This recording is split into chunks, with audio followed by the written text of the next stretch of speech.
ಎಲ್ರಿಗೂ ನಮಸ್ಕಾರ. ಕಳೆದ 3-4 ದಿವಸಗಳಿಂದ ಬೆಂಗಳೂರಿನ ಜನತೆಗೆ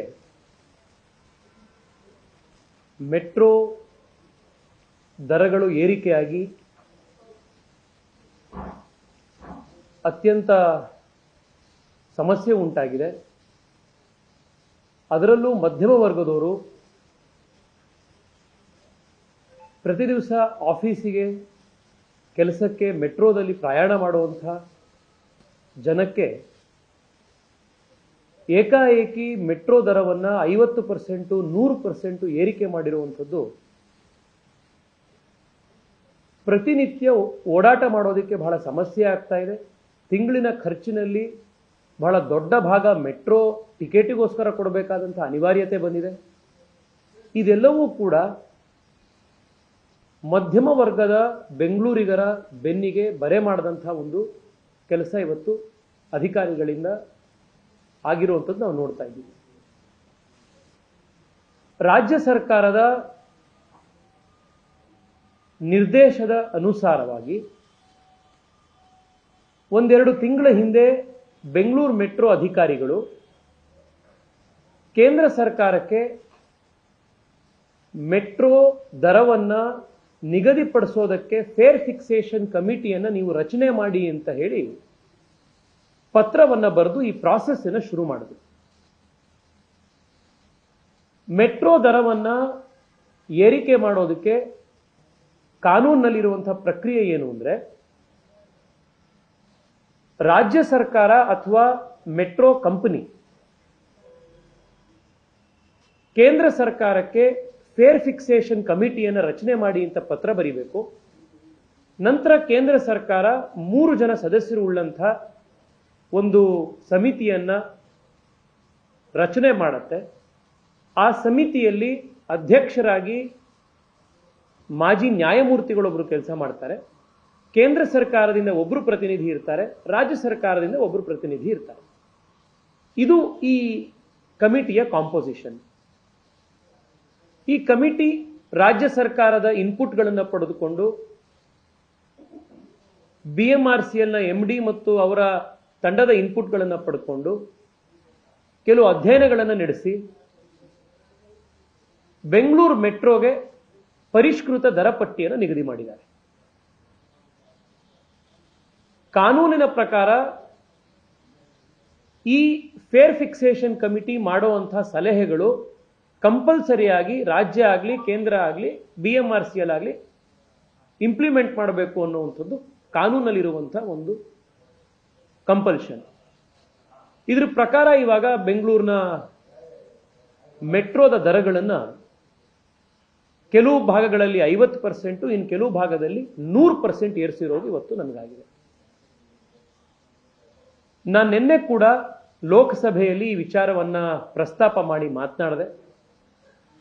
ಮೆಟ್ರೋ ಆಗಲಿ ಬಸ್ಗಳನ್ನಾಗಲಿ ಉಪಯೋಗಿಸುವಂಥವ್ರು ಮಧ್ಯಮ ವರ್ಗದ ಜನ, ಅದರಲ್ಲೂ ಬೆಂಗಳೂರಿನ ಟ್ರಾಫಿಕ್ನಿಂದ ಬಳಲಿ ಬೆಂಡಾಗಿ ಹೋಗಿರುವಂಥ ಬೆಂಗಳೂರಿನ ಮಿಡಲ್ ಕ್ಲಾಸ್ ಜನ ಟ್ರಾಫಿಕ್ನಿಂದ ಬಚಾವಾಗಬೇಕು ಅಂತಂದ್ರೆ ಇರುವಂಥ ಏಕೈಕ ಮಾರ್ಗ ಅಂದ್ರೆ ಮೆಟ್ರೋ ಅಂತ ಹೇಳಿ ಮೆಟ್ರೋಲ್ ಹೋಗ್ತಾರೆ.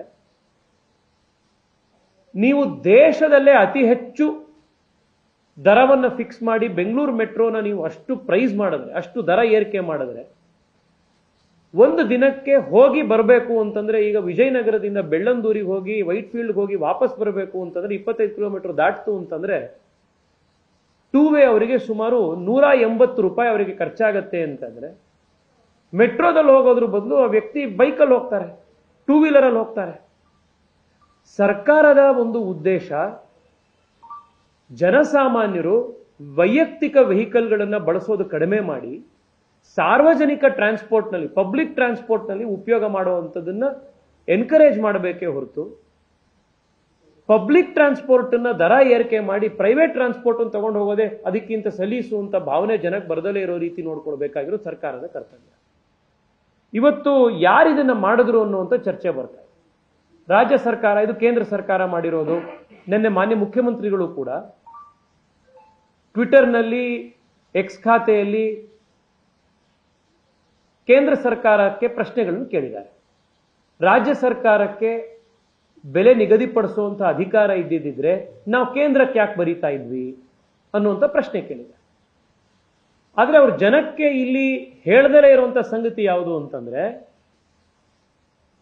ಈ ದರ ಪ್ರಕ್ರಿಯೆಯನ್ನ ನೀವು ಪರಿಷ್ಕರಿಸಿ ಅಂತ ಬರ್ದಿದ್ದು ಇನಿಷಿಯೇಟ್ ಮಾಡುವಂತ ಅಧಿಕಾರ ಇರುವಂತದ್ದು ರಾಜ್ಯ ಸರ್ಕಾರಕ್ಕೆ. ಸುಮಾರು 2 ತಿಂಗಳ ಹಿಂದೆ ಕೇಂದ್ರ ಸರ್ಕಾರಕ್ಕೆ ಈ ದರ ಪರಿಷ್ಕರಣೆ ಮಾಡಿ ಅಂತ ಪತ್ರ ಬರೆದಿದ್ದೇನೆ ರಾಜ್ಯ ಸರ್ಕಾರದ ತಾಕೀತಿನ ಆಧಾರದ ಮೇಲೆ. ಅಂಡ್ ಮೆಟ್ರೋ ದರವನ್ನು ಮಾತ್ರ ರಾಜ್ಯ ಸರ್ಕಾರ ಏರಿಕೆ ಮಾಡಿಲ್ಲ. ಕರ್ನಾಟಕದಲ್ಲಿ ಕಾಂಗ್ರೆಸ್ ಸರ್ಕಾರ ಅಧಿಕಾರಕ್ಕೆ ಬಂದಾದ ಮೇಲೆ ರಾಜ್ಯದಲ್ಲಿ ಪ್ರತಿಯೊಂದರದ್ದು ಕೂಡ ಬೆಲೆಗಳು ಏರಿಕೆ ಆಗಿದೆ. ಪ್ರಾಪರ್ಟಿ ರಿಜಿಸ್ಟ್ರೇಷನ್ ಫೀಸು 600% ಜಾಸ್ತಿ ಆಗಿದೆ. ವೆಹಿಕಲ್ ರಿಜಿಸ್ಟ್ರೇಷನ್ ಫೀಸು 10% ಜಾಸ್ತಿ ಆಗಿದೆ. ಪ್ರಾಪರ್ಟಿ ಗೈಡೆನ್ಸ್ ವ್ಯಾಲ್ಯೂ 30% ಜಾಸ್ತಿ ಆಗಿದೆ.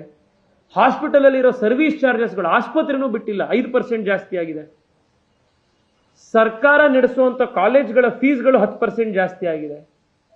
ಎಲೆಕ್ಟ್ರಿಕ್ ವೆಹಿಕಲ್ ಮೇಲೂ ಟ್ಯಾಕ್ಸ್ ಹಾಕಿ, ಎಲೆಕ್ಟ್ರಿಕ್ ವೆಹಿಕಲ್ ಪೊಲ್ಯೂಷನ್ ಕಡಿಮೆ ಮಾಡುತ್ತೆ, ಅದರಿಂದ ಏರ್ ಪೊಲ್ಯೂಷನ್, ನಾಯ್ಸ್ ಪೊಲ್ಯೂಷನ್ ಕಡಿಮೆ ಆಗುತ್ತೆ, ಅದನ್ನು ಎನ್ಕರೇಜ್ ಮಾಡಬೇಕು ಅನ್ನೋದು ಬಿಟ್ಟು ಎಲೆಕ್ಟ್ರಿಕ್ ವೆಹಿಕಲ್ ಮೇಲೂ 10% ಟ್ಯಾಕ್ಸ್ ಜಾಸ್ತಿ ಆಯಿತು. ಎಲೆಕ್ಟ್ರಿಕ್ ಟ್ಯಾರಿಫ್ 14.5% ಜಾಸ್ತಿ ಆಯಿತು. ವಾಟರ್ ಟ್ಯಾರಿಫ್ 30% ಜಾಸ್ತಿ ಆಯಿತು. ಪ್ರಾಪರ್ಟಿ ಟ್ಯಾಕ್ಸ್ 25% ಜಾಸ್ತಿ ಆಯಿತು. ರೈತರು ಬಳಸುವಂತ ಉಳುಮೆಗೆ ಬಳಸುವಂತ ಬೀಜಗಳದ್ದು 60% ಟ್ಯಾಕ್ಸ್ ಜಾಸ್ತಿ ಆಯಿತು. ಬಿಯರ್ ಮೇಲೆ 45% ಜಾಸ್ತಿ ಆಯಿತು. ಹಾಲಿನ ದರ 15% ಜಾಸ್ತಿ ಆಯಿತು. ಬಸ್ಸಿನ ದರ 15% ಜಾಸ್ತಿ ಆಯಿತು. ಈ ಎಲ್ಲವನ್ನೂ ರಾಜ್ಯ ಸರ್ಕಾರದ ಕಂಟ್ರೋಲ್ ಅಲ್ಲೇ ಇತ್ತು. ಇವರು ಅದನ್ನೆಲ್ಲರೂ ಏರಿಸಿದ್ರು.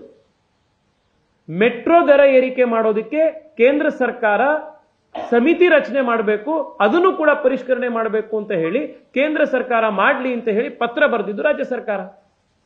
ರಾಜ್ಯ ಸರ್ಕಾರ ಈ ರೀತಿ ಪತ್ರ ಬರೆದ ನಂತರ ಮೆಟ್ರೋ ಆಕ್ಟ್ ನ ಕೆಳಗಡೆ ಕೇಂದ್ರ ಸರ್ಕಾರಕ್ಕೆ ಇದನ್ನ ನಾವು ಮಾಡೋದಿಲ್ಲ ಅಂತ ಹೇಳುವಂತ ಅಧಿಕಾರ ಇಲ್ಲ. ರಾಜ್ಯ ಸರ್ಕಾರ ಕೇಂದ್ರ ಸರ್ಕಾರಕ್ಕೆ BMRCL ಮುಖಾಂತರ ನೀವು ಫೇರ್ ಫಿಕ್ಸೇಷನ್ ಕಮಿಟಿಯನ್ನು ರಚನೆ ಮಾಡಿ ದರವನ್ನು ಪರಿಷ್ಕರಿಸಿ ಅಂತ ತಾಕೀತ್ ಮಾಡಿದ ಮೇಲೆ ಕೇಂದ್ರ ಸರ್ಕಾರಕ್ಕೆ ಮಾಡಲೇಬೇಕಾದಂತ ಅನಿವಾರ್ಯತೆ ಇರುತ್ತೆ ಈ ದರ ಫಿಕ್ಸೇಷನ್ ಕಮಿಟಿಯನ್ನು. ಇದರಲ್ಲಿ ದರ ಎಷ್ಟನ್ನ ಫಿಕ್ಸ್ ಮಾಡಬೇಕು ಅನ್ನುವಂಥದ್ದು ರಾಜ್ಯ ಸರ್ಕಾರದ್ದು ಅಲ್ಲ ನಿರ್ಧಾರ, ಕೇಂದ್ರ ಸರ್ಕಾರದ್ದು ಅಲ್ಲ ನಿರ್ಧಾರ, ಈ ಕಮಿಟಿ ಮಾಡಿರುವಂಥದ್ದು. ಆದ್ರೆ ಇವತ್ತು ನಾವು ರಾಜ್ಯ ಸರ್ಕಾರ ಮಾಡ್ತೋ ಕೇಂದ್ರ ಸರ್ಕಾರ ಮಾಡ್ತೋ ಅಂತ ಈ ನಾವು ಒಬ್ರಿಗೊಬ್ರಿಗೂ ರಾಜಕೀಯ ಆರೋಪ ಮಾಡ್ಕೊಳ್ತಾ ಕೂತಿದ್ದಂತ ಸಂದರ್ಭದಲ್ಲಿ ಇದರ ಸಮಸ್ಯೆ ಆಗಿರುವಂತದ್ದು ಯಾರಿಗೆ ಅಂದ್ರೆ ರಾಜ್ಯದ ಜನಕ್ಕೆ, ಬೆಂಗಳೂರಿನ ಜನಕ್ಕೆ. ನ್ಯೂಸ್ ಫಸ್ಟ್ ನಿರ್ಭೀತಿಯಿಂದ ನಿಮ್ಮ ಪರವಾಗಿ.